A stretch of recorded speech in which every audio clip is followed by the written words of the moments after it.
How to enable or disable filter minimized notifications on the Samsung Galaxy S25, S25 Plus, Edge or Ultra. First, tap on the home button to return back to the home screen.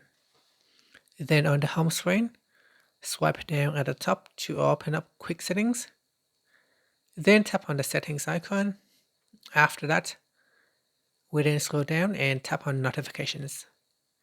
Here we go down and tap on advanced settings.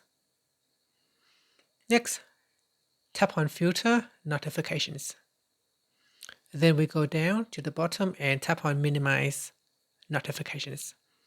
Tap on the toggle button to turn it on or switch it off. And it says that filter notifications set to be minimized in notification category settings. And that's it.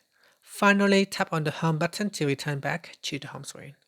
Thank you for watching this video. If you find it helpful, please like and subscribe to my channel for more videos.